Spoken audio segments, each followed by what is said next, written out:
Hello again. I got cut off in the last video, but as I was saying, I found a blog written by someone who lives with limerence, who's experienced it, and they have a lot of articles on there about that dig deeper into it. And one of the articles I came across was about how to get rid of limerence, how to cure yourself of it. And the first thing, as I mentioned in the last video, I covered the first two. It was like avoid contact. As I mentioned, I'm already doing that.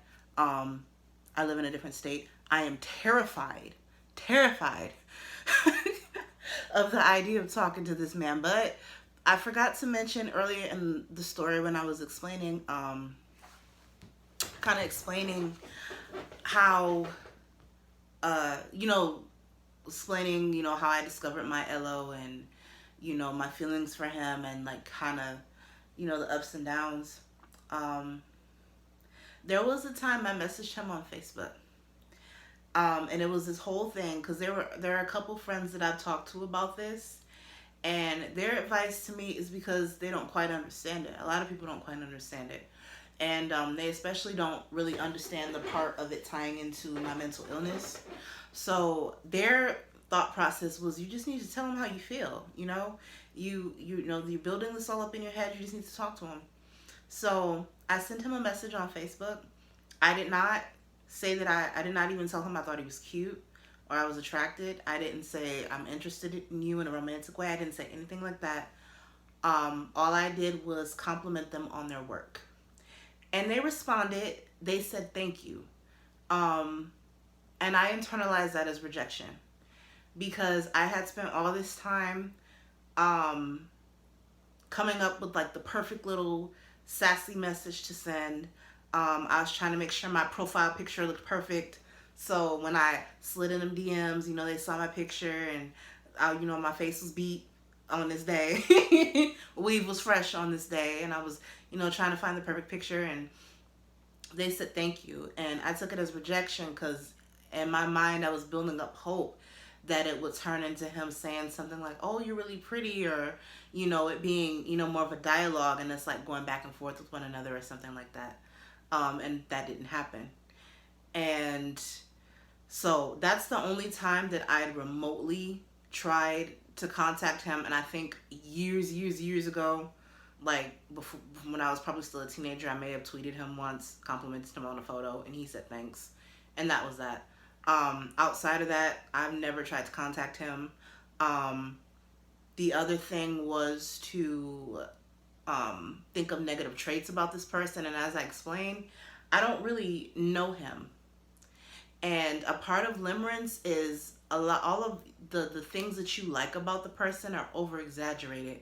And that is something that I can definitely attest to because the glimpses of him that I see, the smallest things that he can do, or like I mentioned, I listen to his podcast, things he'll say are just so cute or so sexy to me or turn me on so much and it's maddening. Like it's maddening. Because in my logical mind it makes no sense. And then the last thing was to actually fess up and talk to the person. Tell them how you feel. And like I've said, I've gotten advice from people that I should do this. And very recently, within the last couple weeks, I actually considered doing that. I was going to write him a letter. I Googled his name. I found an address. It wasn't a home address. I cannot stress this enough. I do not want to stalk this man. And I know some people may consider the fact that I went to a music festival with the hope of running into him stalking. But, I mean, anybody could have went to that damn festival. Wasn't it like it was a private party and I was cruising, like, and I wanted to go to the damn music festival. SZA was playing. Shit. So, um, yeah, so I wrote a letter and I printed it out and I considered mailing it. But within these last couple days, as I mentioned, I was trying to release a lot of these feelings and, release this attachment and release the addiction and the obsession. I wound up ripping up the letter and throwing it away. I said, this still feels too crazy to me. Um, it almost like, to me, because there's so much distance between us, because we've never met, because this is so bizarre, contact to me feels like I'm overstepping a boundary. It feels like harassment.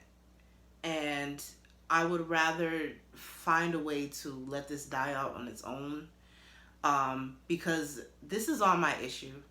Um, this poor man did not ask to be the object of anybody's affection, let alone somebody that he doesn't know, may or not even be attracted to. So I've kind of taken it on, like, this is my thing that I need to work out, that I need to deal with, and I'm gonna do that because I deserve, and anyone else that maybe stumble across this video, um, and maybe dealing with this or have dealt with it, you need to know you are so worthy and so deserving of a fulfilled, full, joyous life.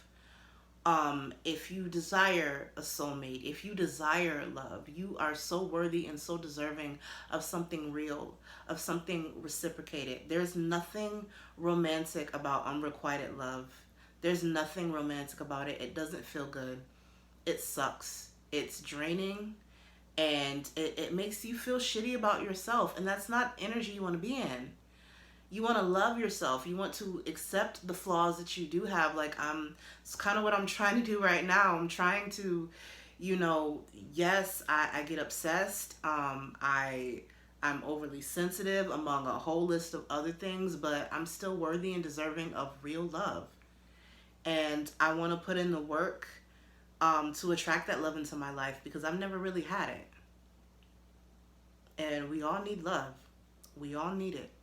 In every sense of the word, self-love, platonic love, family love, romantic love, we need that. And I actually kind of lied, because I've recently come to terms with come into, how do you word that? Come into awareness, become aware of the term limerence and what it means and what it is.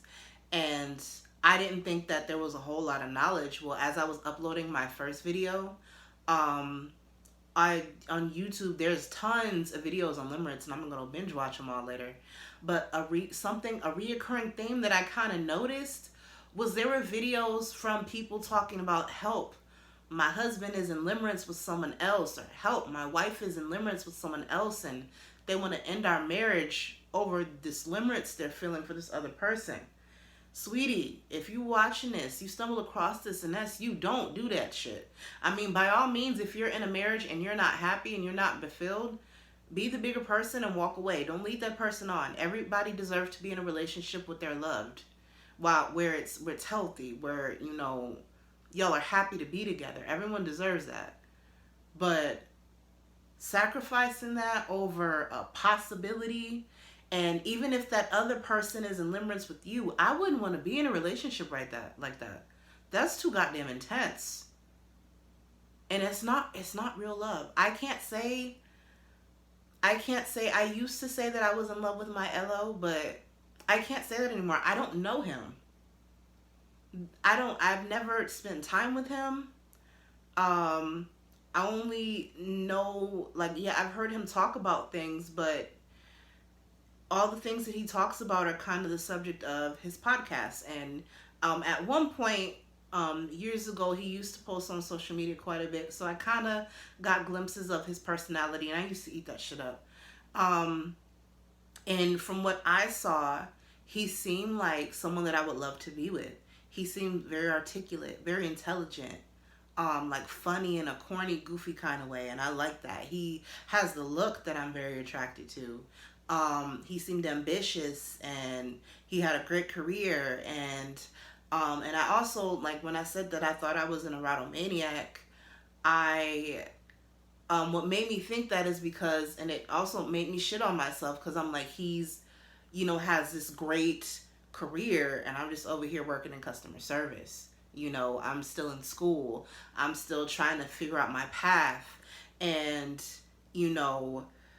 a lot of times people who have erotomania, they're attracted to celebrities or people who are of a higher status than they are. But Limerence, the fantasy is more, I don't want to say it's grounded in reality, but kind of what drives the fantasy is that there's an element of reality to it. Whereas it may not be all that realistic for me to be in a relationship with Elon Musk. Let's just throw that out there. Not that I want to, but, well, I mean, if you need a sugar baby, you know. Right.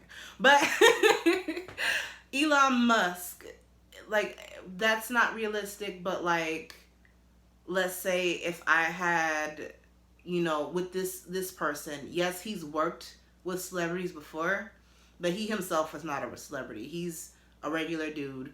He's accessible. He's not walking around with security or anything like that. So it's a lot more realistic to think that I could possibly, wind up in a relationship with him. So that's just, honestly, I just kind of wanted to add those thoughts because my last video got cut off. But honestly, that's kind of it. This is me. I'm acknowledging that I'm a limerent person. I have been living with limerence since I was a young teenager. But I am putting in a lot of effort and a lot of energy and to ending that and to focusing all that energy that I put towards towards unrequited a connection. And I also had to realize that even real connections that I've had, whether they've been platonic, like friends, even female friends, and relationships that I've had, dating relationships that I've had with people, they've always been very unbalanced. It's always me putting in so much energy and so much effort and barely getting shit back in return. Or what I do get in return is I'm not being treated well. And I had to realize that, that was a result of a lot of, traumas, and I'm still operating and still living out of that hurt space where I'm purposely seeking out friendships and seeking out relationships with people who are damaged or broken or who are emotionally unavailable. And so that eventually I get sick of them and I walk away, rather than me investing in them and they walk away from me. Is that toxic and unhealthy? Hell yes, it is. But I'm a work in progress. I'm working on it. So, and I think that my situation with limerence, it just ties into that. I'm putting my energy somewhere where I'm not getting anything in return, where I could be taking all that energy and investing it right back here to the one that matters first. So that's really it. That's really it. I just wanted to talk those feelings out, get it out in the open, get it off my chest, and I'm already feeling so much better. It's just, I really want to kick these fantasies. I'd really like to think about me for a change. Think about some shit I want to do for me for a change. to make me better, not to get some dude to like me. And that was the thing. That's why a lot of my manifestations weren't coming into fruition, because my energy was focused on, let me manifest this awesome career so I can impress him. Let me manifest getting my health in order and getting this body snatched so I can impress him, so he'll like me. Let me manifest XYZ so I can impress him, or, or be nearer to him or be close to him. And it's like, that's why they weren't happening. I wasn't in alignment. I need to be focused on this chick right here, first and foremost. And yeah, and I'm ready. I'm so ready. And I, full transparency, I may need medication to help me with that. And that's okay. I'm going to find a good doctor and see what they have to say about it. But I'm really glad I got that off my chest. I'm really glad that YouTube exists so I could do something like this in the first place. And I hope you all have a really blessed week. Thank you for listening to me ramble. Love and light.